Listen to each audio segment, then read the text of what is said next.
Un plaisir de vous retrouver, mesdames et messieurs. Nous sommes lundi. Bienvenue à ce 12h45 dont voici le sommaire. Apprenants et enseignants reprennent le chemin de l'école aujourd'hui après quelques mois de vacances. Des vacances qui ont aussi permis à des enseignants de PCT de se former à la pratique des théories enseignées dans les classes. La représentation chinoise diplomatique au Bénin présente les retombées du sommet Chine-Afrique pour le Bénin. C'est à travers une conférence de presse. Et les journalistes béninois de plus en plus invités à se spécialiser sur les questions migratoires. Ils sont conviés à travers leur production à attirer l'attention des gouvernants sur les effets positifs de la migration responsable et légale. À nouveau, bonjour mesdames et messieurs. Nous sommes lundi 17 septembre 2018, premier jour de l'année scolaire. Les portes de l'école béninoise ont à nouveau ouvert pour le compte de la rentrée scolaire 2018-2019. Et puis, les premiers cours ont déjà eu lieu, mais pour qu'il en soit ainsi, surtout pour une année scolaire apaisée, gouvernement et syndicats ont dû accorder leur violon. Les négociations ouvertes jeudi dernier ont permis aux deux parties d'aplanir les divergences. Des conclusions, il ressort que l'année académique 2018-2019 ne connaîtra pas des heures chaudes comme cela a été le cas l'année dernière puisque des mesures hardies ont été prises par le gouvernement. Premièrement, le ministère des Finances a mis à la disposition des ministères sectoriels plus de 12,5 milliards de francs CFA pour financer le démarrage de la rentrée, ce qui a permis le paiement à temps des primes. Des mesures idoines ont aussi été prises pour permettre aux enseignants vacataires de travailler dans de bonnes conditions. Ils seront désormais payés à temps et le décret et les arrêtés pris dans ce cadre seront appliqués avec la souplesse requise selon les tests. Le gouvernement a décidé d'augmenter aussi l'effectif des enfants bénéficiaires du programme de cantine scolaire. Désormais donc, il passe de 31 enfants sur 100 à 51 enfants sur 100. On reste dans le domaine du système éducatif pour vous informer qu'il y aura désormais plus de pratiques dans les matières scientifiques pour plus de bons résultats scolaires. C'est le leitmotiv d'un inspecteur de physique, chimie et technologie. Il a réuni plusieurs enseignants de PCT autour de la manipulation de nouveaux matériels didactiques fabriqués au Bénin. L'objectif est d'amener les apprenants à pouvoir mettre en pratique les notions théoriques enseignées. Reportage Gloria Oni, Mathieu Sokeno. Ce premier dispositif matérialise la théorie de la transmission des mouvements enseignés au cours primaire et le second représente l'expérimentation de la physique, chimie et technologie en classe de 5e. Là, c'est pour montrer un engrenage motorisé qui met en jeu la transformation de l'énergie électrique en énergie mécanique. Mais dites-vous que quand on arrive à l'enseignement secondaire, le même dispositif peut être utilisé en classe de première et de façon beaucoup plus approfondie. Ici pour le circuit électrique du vélo, voilà cet élément très important qui permet d'expliquer pourquoi le feu arrière et le phare s'allument simultanément. Les deux sont en parallèle. Ces matériels didactiques sont adaptés pour la pratique de la physique, chimie et technologie. Cependant, il y a très peu d'établissements scolaires qui détiennent des laboratoires équipés. Tout se fait ici sur place. Ce n'est pas du matériel importé. C'est du matériel qui est adapté aux conditions d'études de nos apprenants. C'est du matériel qui tient compte des réalités que nous vivons ici. Vu que c'est un inspecteur qui a fabriqué, il sait la touche qu'il faut apporter à ce matériel-là pour qu'il soit réaliste, opérationnel en situation de classe. Ces matériels conçus par l'inspecteur de PCT sont destinés à renforcer les capacités des enseignants de ces disciplines. Ici, je suppose que je vais faire un trou Si c'est nécessaire, je vais faire un trou et jusqu'à cette profondeur. Je règle, je prends la mesure et puis ce que je fais par la suite, je sais là où je veux pointer. Voilà. Et je mets la machine en marche pour faire cela. Ici, la profondeur est déjà un peu de trop parce que ça tombe sur une rainure. Ici, nous sommes dans l'atelier de montage, de mesure et d'essai. C'est ici qu'on finalise tout. Ici, on essaie comment le matériel conçu marche, ainsi de suite. Contribuer à un bon rendement au cours primaire et au cours secondaire, c'est d'ailleurs la raison de cette séance de formation. Cette situation n'est pas une situation à la faveur d'un apprentissage motivant. Et les notes que les enfants reçoivent dans les devoirs, aux examens et aux concours en sont les corollaires. C'est assez décevant. Au cours de ces échanges, l'optique, l'électricité et la mécanique ont été les champs d'explication. La Chine et le Bénin, c'est une coopération qui ne cesse de se renforcer depuis des années.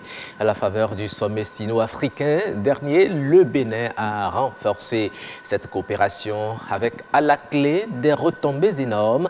L'ambassadeur de la Chine près le Bénin revient sur les axes forts de la coopération sino-africaine et principalement sino-béninoise. Ulvaeus Balogun nous en fait le point. Le Forum sur la coopération sino-africaine a planté le décor d'une nouvelle vision dans la poursuite de l'action menée par la Chine sur le continent africain. L'ambition aujourd'hui est de construire une communauté de destin encore plus solide. Le président Xi a annoncé une initiative majeure que la Chine est prête à mettre en œuvre en priorité dans les 3 ans à venir pour promouvoir la coopération sino-africaine. Premièrement, initiative pour la promotion industrielle. Deuxième, initiative pour l'interconnexion des infrastructures. Troisième, initiative pour la facilitation du commerce. Quatrième, initiative pour le développement vert. Cinquième, initiative pour le renforcement des capacités. Sixième, initiative pour la santé. Septième, initiative pour les échanges humains et culturels. Huitième, initiative pour la paix et la sécurité.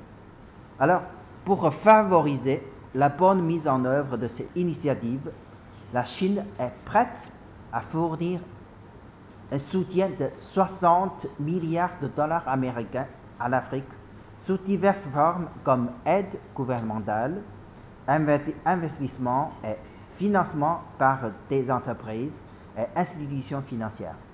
Et si la coopération sino-africaine a porté des résultats fructueux, celle avec le Bénin est vivifiée grâce à la signature de l'accord cadre de coopération pour la création conjointe d'une entreprise sino-béninoise d'investissement et la création d'un centre culturel Confucius avec pour objectif principal le partage d'expériences entre Chinois et Béninois.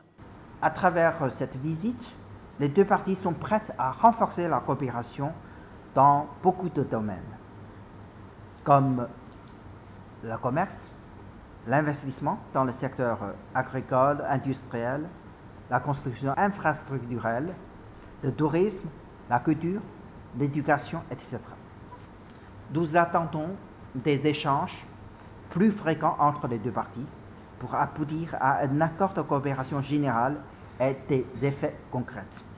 Des effets concrets qui doivent aboutir à un renforcement économique des liens entre les deux pays pour une mise en œuvre efficiente des projets. L'ambassade est prête à conjuguer ses efforts avec les ministères béninois concernés ainsi que les institutions du Bénin pour faire avancer à pas sûr les projets définis.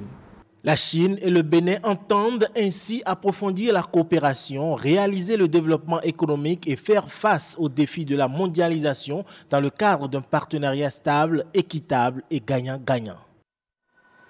L'hebdomadaire Ecofin reste dans la même dynamique, mais prévoyant et écrit qu'il y a 3 choses que l'Afrique devrait faire pour rétablir un rapport véritablement gagnant-gagnant avec la Chine. Il faut premièrement surveiller étroitement le volume des échanges et des contrats de services où la Chine reste trop gagnante. Selon des données officielles sur les activités des entreprises chinoises dans le monde, la valeur des contrats pour des prestations de services signées par ces dernières en Afrique a été de 390 milliards de dollars sur la période allant de 2006 à 2016. Ensuite, il faut donner moins d'écho aux effets d'annonce, mais en donner davantage aux résultats concrets et enfin équilibrer les responsabilités avant que ne survienne le désamour comme avec l'Occident. Et par rapport à tout ceci, le président sud-africain a été le premier à déclarer que le Forum sur la coopération sino-africaine devrait travailler pour équilibrer la structure du commerce entre l'Afrique et la Chine. On parle à présent de la migration. Oui, la migration clandestine, un phénomène qui vide l'Afrique de ses compétences, mais aussi de ses bras valides. De jour comme de nuit, de jeunes Africains prennent le chemin de la Méditerranée au péril de leur vie pour l'Eldorado européen. Si certains deviennent, bien sûr, des migrants sans papier dans un pays inconnu, d'autres meurent tristement au fond de la mer. La migration et le développement, les journalistes ont un pouvoir. C'est un reportage signé Patrick Adiabodjou et Daniel Ada.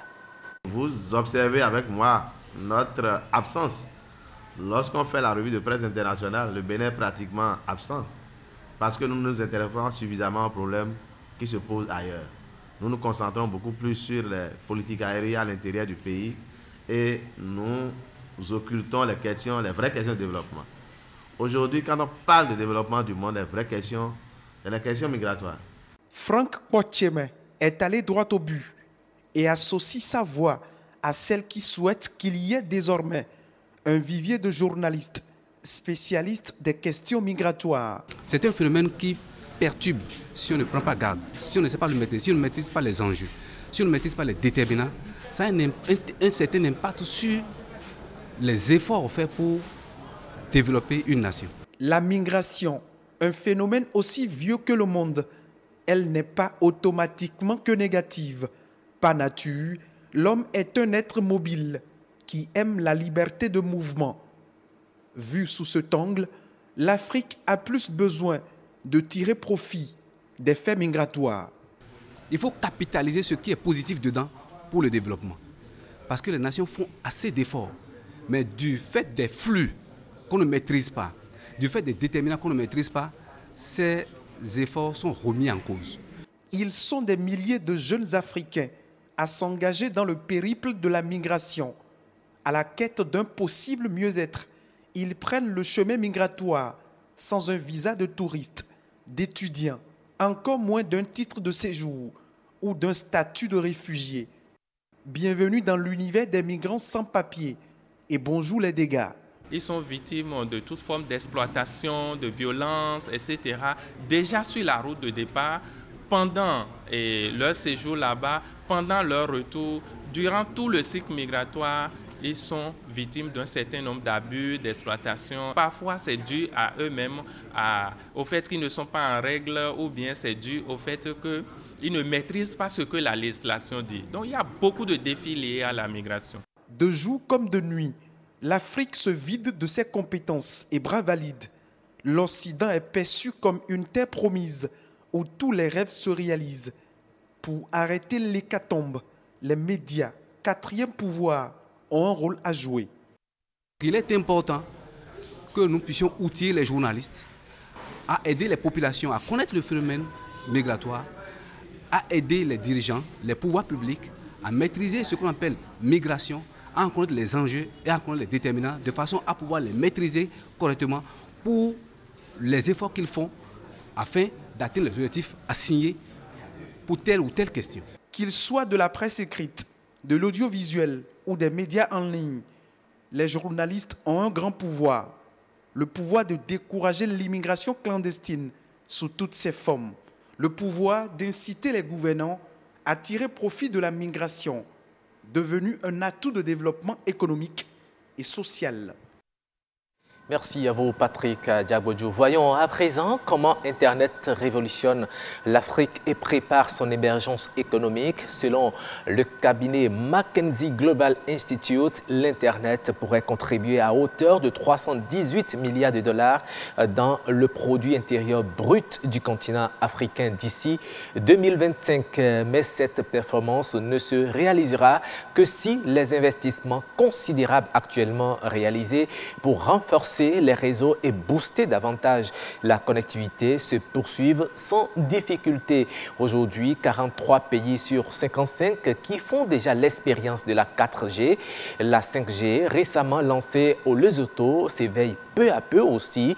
L'amélioration de l'accès à Internet en Afrique est à l'origine du développement de divers secteurs stratégiques tels que les finances, l'éducation, l'agriculture, le e-commerce, la santé et la technologie. Ces progrès dans la connectivité viendraient également booster l'employabilité des jeunes dans le domaine transversal de l'innovation technologique, a conclu le cabinet McKinsey Institute. Et c'est sur cette information brève que nous mettons un terme à cette édition que je vous remercie d'avoir suivi. Prenez le prochain rendez-vous de l'actualité sur BB24 ce soir à 19h45. J'y serai pour vous servir de la bonne information. D'ici là, portez-vous bien.